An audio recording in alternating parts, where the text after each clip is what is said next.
Hey everyone, welcome to Real Mob Stories with James Proctor. I'm excited to bring you a special guest today.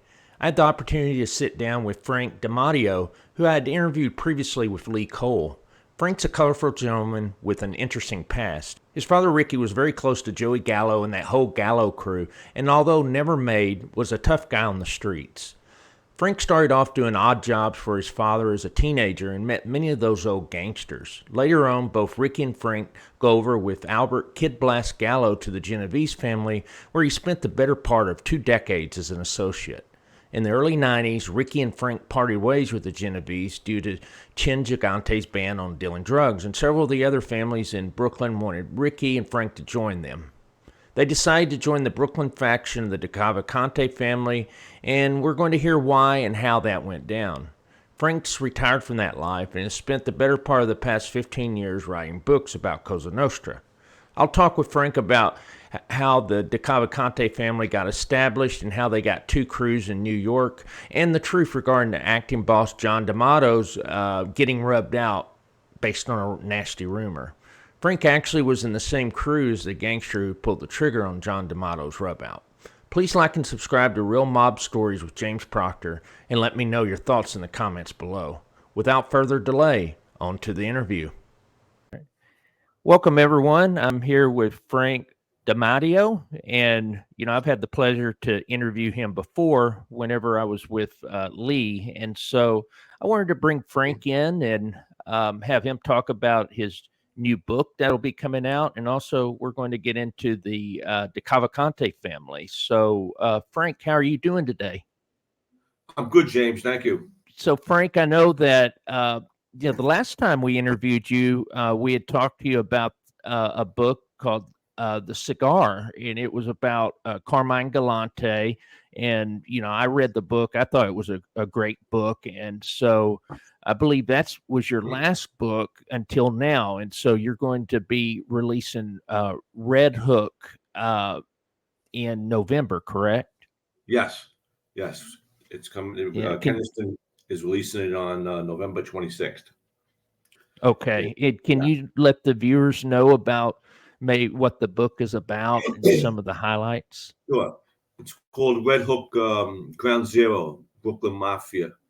It's historical, information about how everything started from Red Hook, uh, from the peers with the White Hand, with the Capone, with everybody who came up through the Red Hook neighborhood, the peers, the longshoremen's. How Red Hook was a hooter town, during the Yeah. Depression, and it just goes through historical things that happened, how the neighborhood became, the stomping ground for all the wise guys, the Yep. Italians, the Irish, and whatever, and everything else in between. So that's what we wrote. We wrote about the neighborhood, about Red Hook. Yep. That makes sense. And you collaborate with, I believe, Michael Benson is who you collaborate Yeah, with, right? Michael Benson takes me and cleans me up. Yeah, without Michael, we wouldn't be good. We wouldn't be doing that good. Trust me, because I tell stories, and I always say I tell stories in 10 words, and you need 80 words. So that's what Mike's there for. Otherwise, we're in trouble. So Mike's You very guys good. do a great. He's like, Yeah. yeah. Well, he knows. He knows me now. He takes my words and really knows what to do with them. It's like funny. Yeah. Oh, I'm sure it is. And so, and then just one last question about Red Hook is, so what's happened to Red Hook as far as present day? What's going on there today? Who lives, what ethnicities have moved into Red Hook now? It changed. Red Hook changed 20 years ago. You Yep. know, a lot of all the Italians moved. Everybody got big money for their homes, and they ran away. Now you have everybody Mm. there. You have a lot of uh, artists there, and people from Alabama and Tennessee. Once we moved, and it's just a whole neighborhood. It's very expensive. There's no more docks. That's pretty Oh, much gone. All the neighborhood stores that we grew up with all gone. It's a whole wow. new. It's a whole new neighborhood now. I drove. Like I said, I drove there last week with my wife, and I told her it looks familiar, the buildings, but every store I didn't know. It's it's crazy that it looks familiar, but it's so much different. It was a little Yeah, taken back. But exactly. now I mean, you got a bunch of a whole different people. A lot of French, a lot of French people. It's one of the top French neighborhoods in Brooklyn. really, I didn't realize Yeah, that. That's yeah. pretty wild. The neighborhoods have just really changed. I'm not from New York, but obviously been there quite a bit for work, and I've just seen the changes in the last 20 years. And it looks like the Italians now. You still have on Arthur Avenue, of course, in the Bronx, a little Italy. Then you have on Mulberry Street, but it's not the same anymore. In most of the neighborhoods, I think most of the Italians have kind of spread out into Long Island and other neighborhoods, haven't they? There's hardly any Italian neighborhoods left. There's no really Italian neighborhood left. Arthur Avenue's got 3 blocks. It's a for show. Yeah, Stores. more tourists now. Tourists and show. Mulberry Street, same thing. No one lives up there. They got a few. They got some restaurants. They don't even have stores Yeah, anymore. They just got some restaurants, and they're over with. Everyone's gone. And in Brooklyn, every day one of my friends is saying, "We're out of here," and we got one foot in the grave already, and they're still talking about leaving here. oh my goodness. Everybody's going to Jersey, Long Island, Florida, Texas. It's not the same no more. I mean, it's nice saying the word Brooklyn, but it's not Brooklyn. It's not Brooklyn as we Yeah, know it.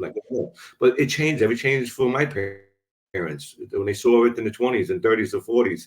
It changed to when I saw it in the 60s, 70s, and 80s. Now I have no more love for this place because it's just. I'm a visitor in my own backyard. Put it oh, that and that way. is shame. Yeah, I'm a guest there. So to me, it's all historical and nothing yeah. real anymore. But it's What's beautiful. People who don't come yeah, here, who's not from here, it's a beautiful place. it is. What's interesting, I was doing some research on the Fatico crew, and they were originally out of East New York, and that was a big that in the 20s and 30s, 40s. That was a pretty big Italian neighborhood, but then it became more of a kind of a lower, almost a poverty level. You had a lot of people from Puerto Rico, different places that moved in, and basically there weren't any Italians left in East New York. So by the 60s, I think most of the Italians had left East New York, and then the Fatico crew obviously, went out to Ozone Park. But it's just interesting how the dynamics even changed back in the 60s. Yeah, well, listen, it became a ghetto, and that's what it became. Yeah, Uh, I was trying to be the book, nice. the old timers kept the place clean, and they had no money, but they kept it clean and swept up, and then when whoever came, they just didn't have those morals, and the place turned to shit. And when it started Yeah, turning to shit, everybody runs away. I mean, and that's why you lose neighborhoods, and right. either for financial gain or because Hmm. it turns to shit. Yeah, And that happened to be a neighbor that turned to shit. Um, so the boys left, and when the guys leave, it gets worse and worse, and then it becomes, a ghetto. yeah, Not that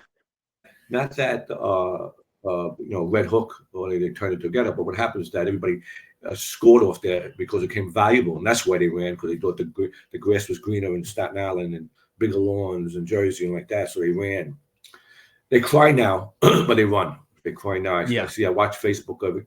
And I miss the neighborhood. Oh my God. Oh my God. I mean, nobody told me to leave. Nobody came and threw us out. You know what I mean? They yeah. ran with the Almighty dollar. Now they Yep, want to cry. I exactly. laugh. Yeah, I want to cry. Yeah. Well, it's over. Everything's nostalgia now. It's just nostalgia. Yeah, spend the money good. They took the money and Yeah. ran. So Yep. they had to tell you, but now the neighbors are changing it because people throwing money in there again, and they're Mhm. moving people around or buying people out. You know what I mean? And it's all changed again. It's all the face of Brooklyn's changes. Like I said, I wrote that books, Brooklyn Gangsters, 70 square miles of blood and balls.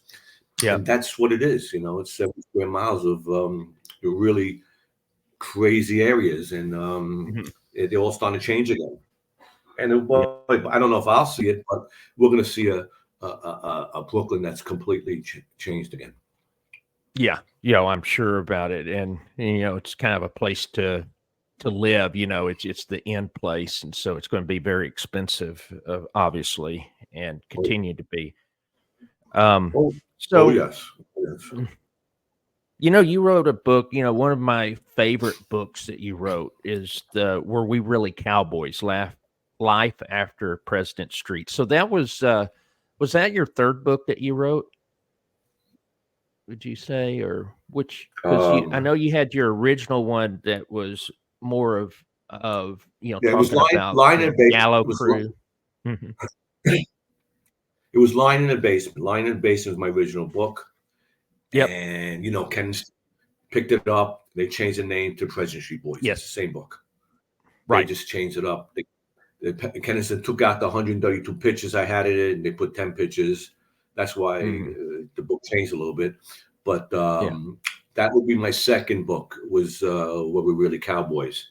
But I Yeah. put two out in between. I put that Manhattan Gangsters and Brooklyn Gangsters books by Mark Candy in between. So Oh, it's okay. just around the first four books. The Yep. first four books, yes. But that was a Yep. sequel Okay. to the Lion in the Basement. Right. Yeah, and I really like Right. the book. And what it is I just did a show where talking about John D'Amato and everything that went on with his rub out and all of that. And so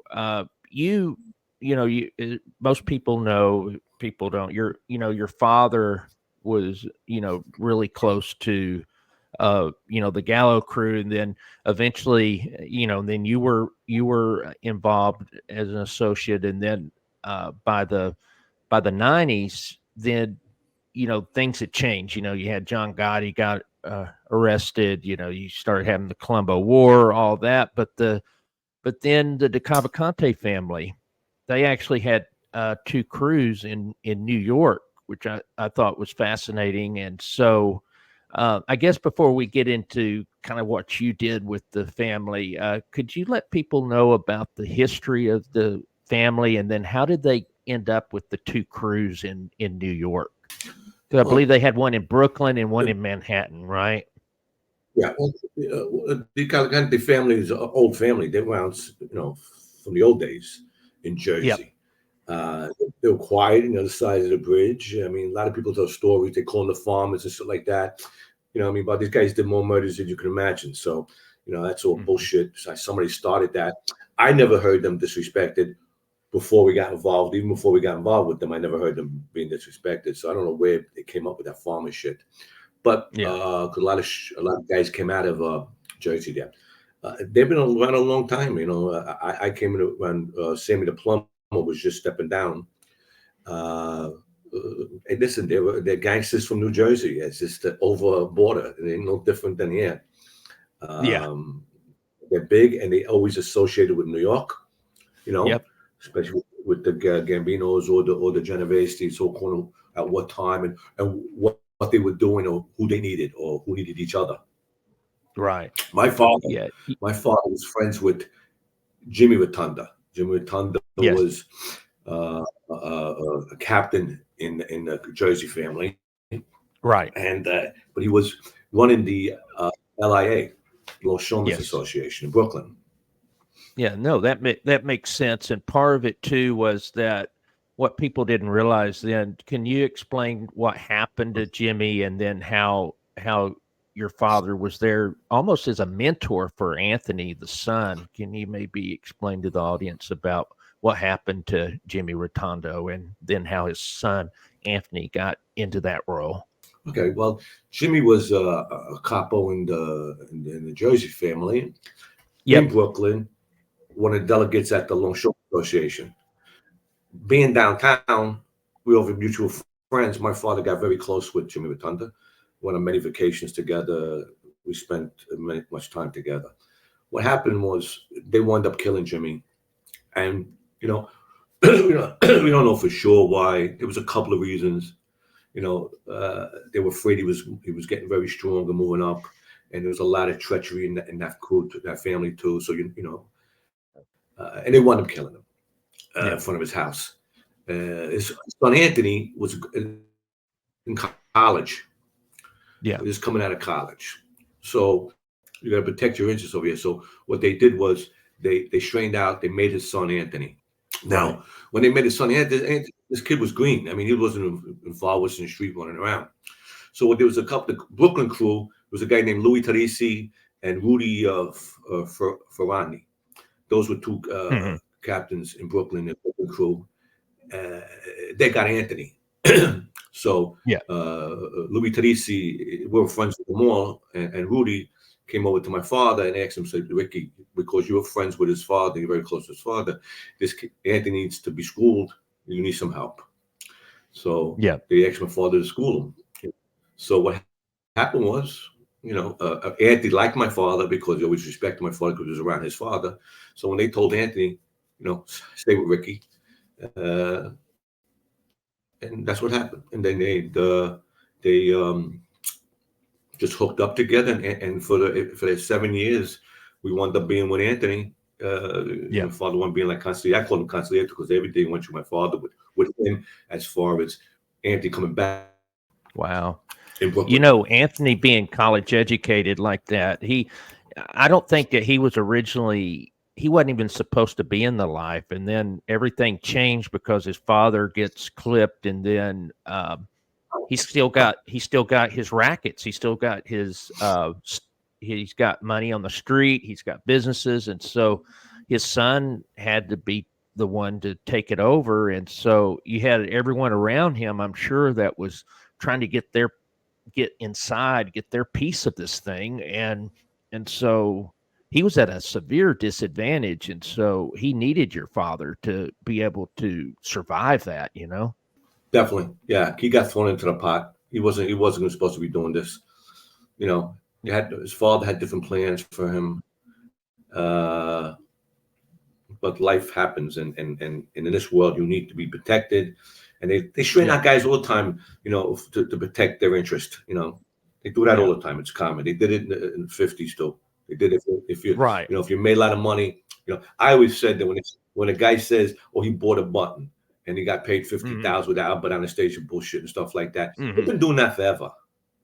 Yeah. If you're a big money earner, they train them out so they bring you in. It's the same thing. Yeah. They bear them out Albert or for doing that. Common practice. They've been Yeah. doing it since I'm involved. You made a lot of money. They strong down, brought him in, strained them out so they can control him, and they own half his money. But people write Yeah. things and they're called selling buttons. Selling buttons. They've been selling Hmm. buttons from day one. But Well, I think it's right their now business. they need people that are earners, you know, and it's hard, you know, now with cameras on every street corner, you know, half the people being informants, you know, cooperating. I mean, that's not an easy life anymore. And so, you know, I think that definitely if they could get someone that's got money, then they're going to bring them in over a tough guy nowadays, you know.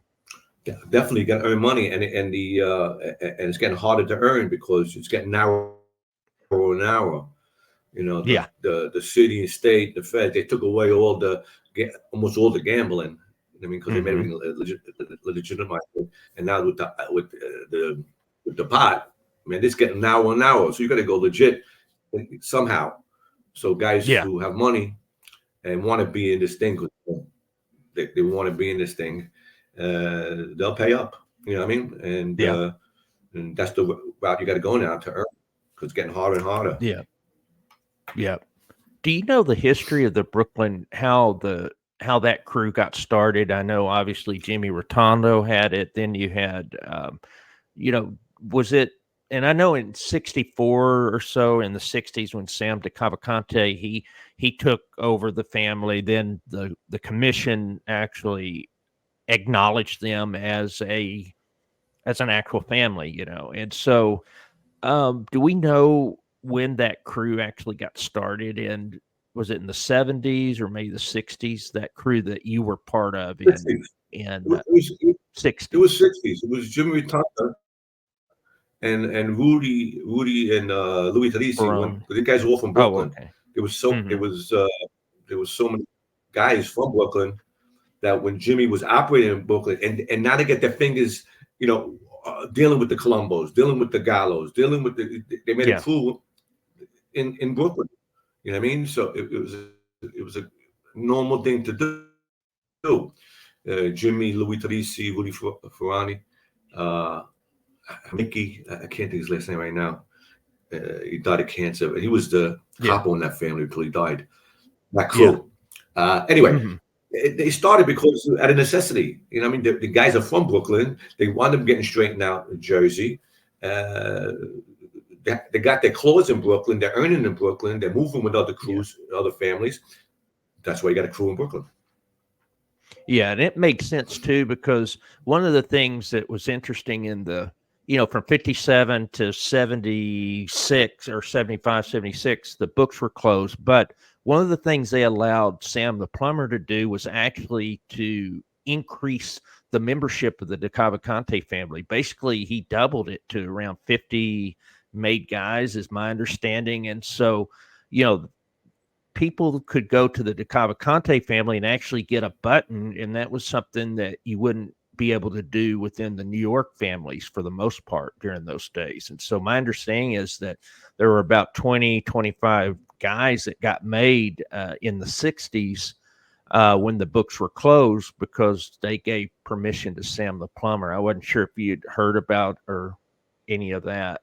They didn't go running there. What happened was they were always were part of that crew or affiliated with working with them, and they didn't pull they didn't pull a guy if there was a Gambino guy who was waiting to get straightened down. They said, "Oh, let's run to Sammy the plumber and get made over there." Right. Nah, it's because to them it was a step down. Even though prestigious was a step down, so nobody ran. They were dealing with these guys. These guys were getting close to that Brooklyn fan, Brooklyn guys, and they pulled them in. They trained them out because they were earning, and you needed a gun, or you needed somebody it's earning that could deal with the Columbus, that deal with the with the Genovese family, and they wound up going over there. But they didn't run over there. They were affiliated already. Right. No, that makes sense. Yeah. I was just curious about that, because I thought it was interesting that how the family was able to grow, and that shows the influence that Sam the plumber had with the commission at the time. He was able to, one, get the family recognized, and I believe he might have actually been on the commission itself as one of the, they usually had a couple of other families besides New York that were, what I thought was interesting was, people underestimate I guess, how much power that Sam the plumber had. And also he was to me, he had a lot of political influence, and he wasn't a soft guy at all, in my opinion. That family's been around from the 20s, 30s. They're not a new family. Yeah. I mean, you just don't know them, you know what I mean? But they had longevity. I mean, they were around a long time. A lot of guys came up there through that family. A lot of got killers. A lot of guys that made a ton of money, that moved around. They had the control. Jersey's not small, and the waterfront is very lucrative, and that was theirs. So for for a little they wield big power. Especially if other people needed them. They even branched out to parts of Philly. Yes. They had power there with other people, and whatever branches around them. They're not small. No. And they've been around forever. I mean, people don't hear about them, but they're just around forever. As long as there are 5 families around, they're around. They're in Jersey, but so they had years and years and years and years to make contacts and involvement with other families and other crews and stuff like that. So it's not unreasonable, unheard of that they would have their fingers in Brooklyn or Philly. What I mean, with guys. So that's why it was an easy transformation to spread like that, instead of it's a Jersey family. Who are they, man? We know who everybody is. Yeah. No, you're Yeah, not supposed to know who exactly. everybody is. That's the problem over here. We're supposed to Yeah, know pretty much who everybody is without accent. So yeah, uh, exactly. the problem is that you know most people prior to this genre had no freaking clue of who, what, where, and how. You know what I mean? Right. So now everybody's got to do their homework and try to figure these things out. Yeah, yeah, How long is exactly. Sammy the plumber around? What did he do? How many guys? Who did he kill? That's X. I mean, so it's all just gathering information for something that's been there a long time. But Yeah, it's a short time to try to gather some information because the first 70 years, no one gave a shit who they were. right. Even though You know what I mean? there were 7 families there in Jersey. You had the 5 families of New York with crew, but then, you had the one crew that was actually based out of Jersey, which was the DeCavalcantes, and then Philly they had a lot in North Jersey themselves, South Jersey, and Yeah. so it's interesting to me that how mobbed up New Jersey was, and they were in the middle of it since the 20s, like you said, and so when you when you and your father became part of the DeCavalcante, you were under Rotondo, right? That's the crew that you were part of, correct? You and your father? Yes. Yes. Yes. Okay.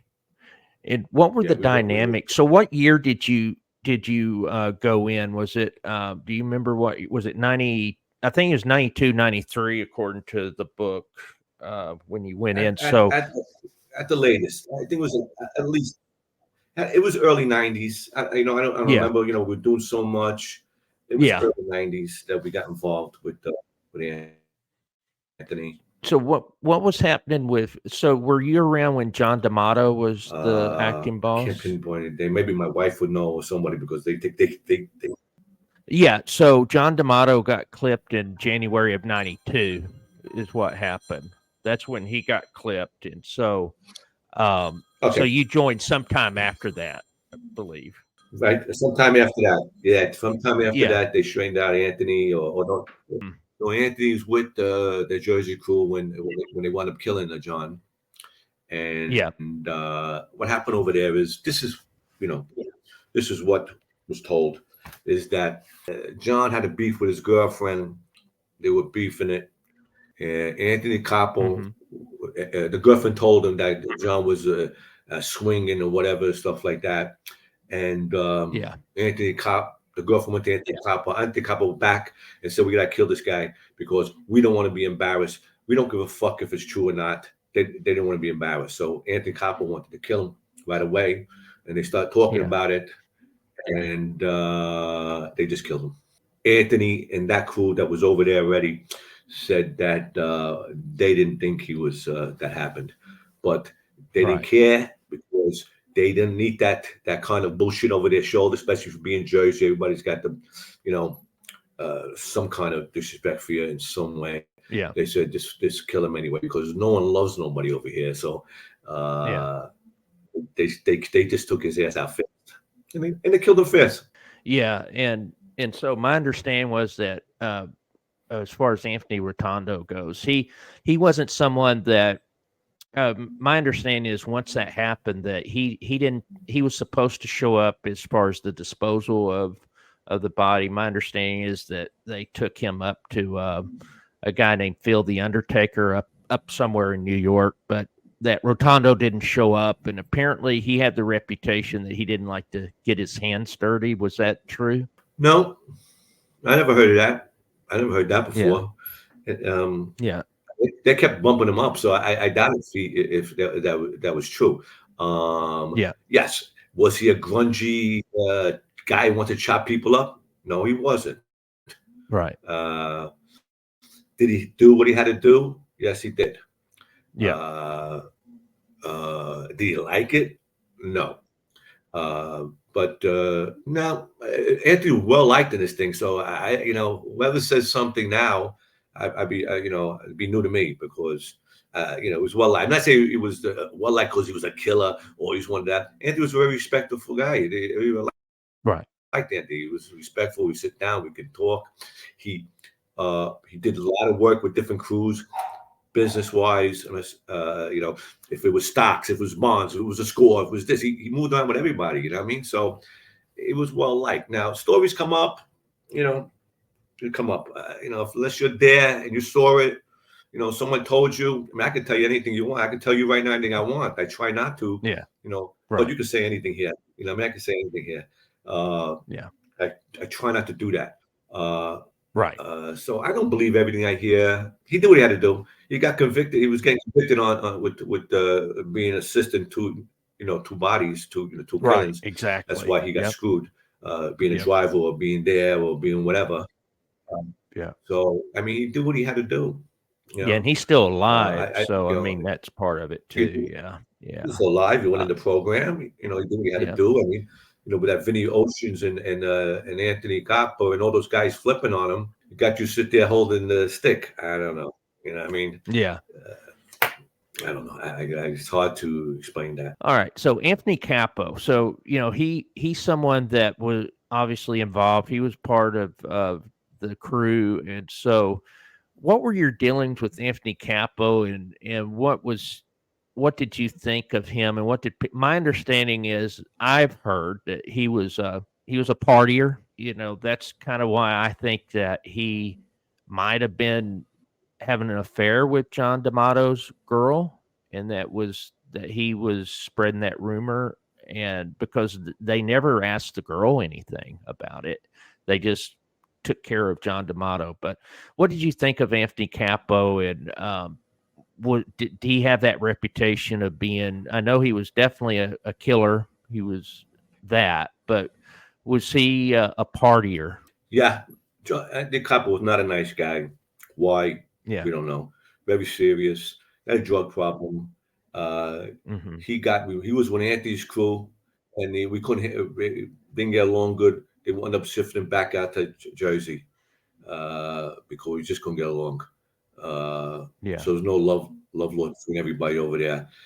Yeah, could possibly that he was banging her and he wanted to give her. Yeah, this guy killed anybody. He didn't give a fuck. He had no loyalty to no one.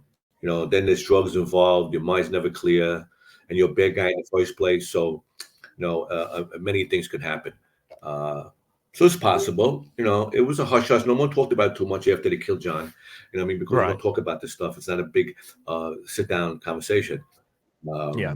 Um, and if it was wrong, you want to keep it up even more hush because you know Yeah. because Exactly. people are going to question it. You know, so just Yeah. leave it the way it is. The point when they came to kill him was they couldn't afford people to hear that. It's no Hmm. good. So right or wrong and indifferent, he had to go before it Yes. started because you just couldn't have that hanging over your head. So even if he did it, it didn't do it. It's not the point. The point is they had to get rid of that, and that's why they jump so fast to get rid of it. Yeah. If Capo That. set it up so he can go with his girl, okay. But Yeah. he put the food for thought. That was it. Thank you for watching part one of my interview with Frank Dimatteo. The second part will deal more with Frank's personal involvement with the DeCavalcante family, which you won't want to miss. It'll go up soon.